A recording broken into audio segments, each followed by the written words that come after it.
In this video, we will discuss about the new guidelines for standing committee in the making. So basically, in the parliamentary form of government in India, standing committee play a very important role.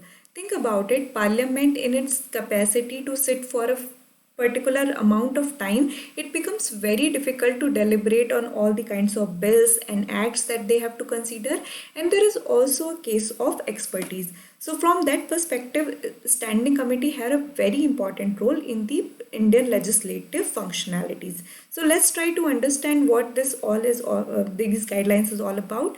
So the parliament is preparing new guidelines for its standing committees that may include a minimum 15 days notice and confirmation by one-third of the members before holding a panel meeting, nomination of member based on qualification, interest and occupation, and at least 50% attendance while collecting evidence and adopting reports. So basically, standing committees has the function to provide reports in front of parliament, and accordingly the acts or different grants would be considered by the parliament for voting. So these reports are like prepared by them. So it becomes important that the members who are part of this particular committee are present and had taken active participation in it.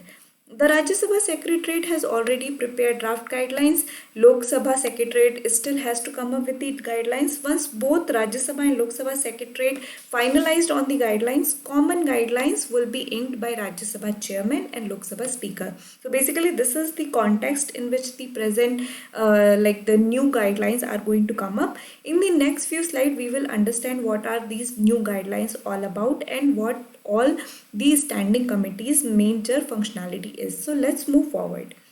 So let's try to understand about the basic guidelines which has been provided. So the quorum of one-third of total membership of the committee shall be ensured in all meeting of the committee. So this is one of the major point which has been highlighted by the new guidelines, is that there has to be a provision for quorum. Now think about it, if a committee has a member of 30 members, like membership of 30 members, in that case one-third would be like at least 10 members need to be present. Ideally, the attendance should be of 50% of total strength of the committee, which means 10 member is the minimum requirement, but ideally it should be 15 members for a 30 member committee. So this is what the guidelines talk about. So this is also very important in terms of how the report will be presented. Another important aspect in guidelines which has been provided is that at least 15 days notice need to be given. Think about it, MPs do reside in their constituency, and these meetings generally held in the Delhi, like near the parliament area. So it becomes very difficult at times for the MPs to come and attend these meetings. So for that perspective, it is important that at least 15 days notice has been provided to the members of the committee. Now every MP is entitled to be a member of standing committee. The draft guidelines say that the level of comfort of members with the issues to be discussed by the committee and the domain knowledge of subject matter of the committee is an enabling factor regarding the attendance. So basically, it is also very important that even though any MP could be a part of the standing committee, it is important that their area of expertise as well as their general interest is taken into consideration.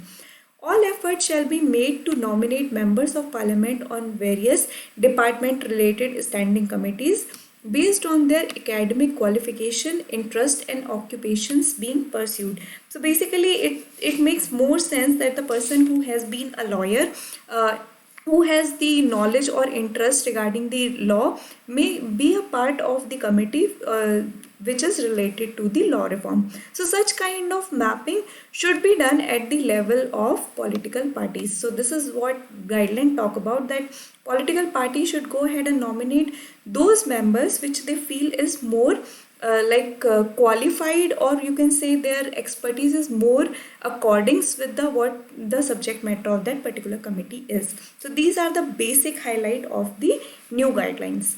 Now let's move forward and try to understand what standing committees are.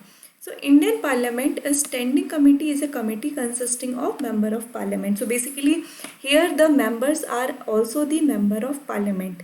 It is a permanent and regular committee which is constituted from time to time according to the provision of an Act of Parliament or Rule of Procedure and Conduct of Business. So basically it could be because of an Act of a Parliament it could be formed, or it could also be formed by following the rules of procedures or the conduct of business of the houses.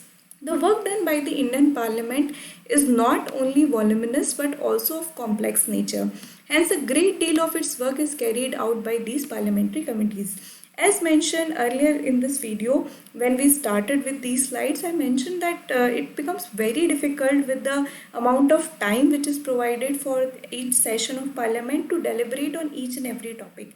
Hence, parliamentary committees are the one which generally do the discussion behind the curtain. Both houses of parliament, Rajya Sabha and Lok Sabha, have similar committee structure with a few exceptions. Their appointment, terms of office, function, procedure of conducted business are also broadly similar. These standing committees are elected or appointed every year or periodically by the chairman of the Rajya Sabha or speaker of the Lok Sabha, or as a result of consultation between them. So basically, who appoints them? So these are formed by the chairman in case of Rajya Sabha and speaker in case of Lok Sabha. Their structure and functioning are generally same for both of the house. Few exceptions are also there. So this is the major idea of standing committee in Indian Parliament. Let's just try to see what all type of parliamentary committees are there. So there are departmental standing committees. There are 24 departmentally related standing committees. We call them DRSCs in short. The main function of these standing committee is to secure more accountability of the executive in the parliament. So by deliberating over the act which has been tabled by the bill which has been tabled by the minister, they make it the executive more responsible towards the legislature, which is the basic tenet of Indian constitution. The term of office of these committees does not exceed 1 year. So generally they are formed for 1 year only. In fact, they are formed for 1 year. What are the different types of standing committee we have? So there is one called as financial committees, which have PAC, Public Accounts Committee, Estimates Committee and Committee on Public Undertaking. So basically these are the few committees which related with the finance of the parliament. Then we have committees to inquire, committee on petition, committee on privileges and ethics committee. So just remember, these are the committee to inquire, which like the inquiry could be set up in terms of the conduct of the MPs. Then we have committees to scrutinize and control. They include the Committee on Government Assurances, Subordinate Legislation, Paper Laid on Table, Welfare of SCs, Empowerment of Women, and finally Office of Profit. So these are the committees which look into the scrutiny and control. And finally we also have something called as your housekeeping committees, which include general purpose, house committee, library committee, joint committee on salaries and allowance of members. So basically these are related to the house. Then we have committee relating to day-to-day business of the house. Important one is business advisory committee, committee on private member bills and resolution, rules committee, committee on absence of members from sitting of the house. So basically these committee are the one which look into the day-to-day business. Just a note, committee on private members bills and resolution is not available in Rajya Sabha, and there the private member bill and such consideration are done by business advisory committee only. Also, like just on a broad perspective, just remember there are two types of parliamentary committee. One is standing, which is permanent of nature and they are constituted periodically. There is also a provision for ad hoc committee, which are temporary and cease to exist on the completion of their task. So for an example, there is a need for having a committee on a very particular and niche area. In that case, ad hoc committee would be formed. So these are the few things that you need to know from your UPSC perspective. It is important that you know what DCRCs are, what standing committees generally are, their functionalities, as well as few idea about the new guidelines. So for your enriching your mains answer. So I hope you have understood this video. If you have any doubt, feel free to comment. Thank you.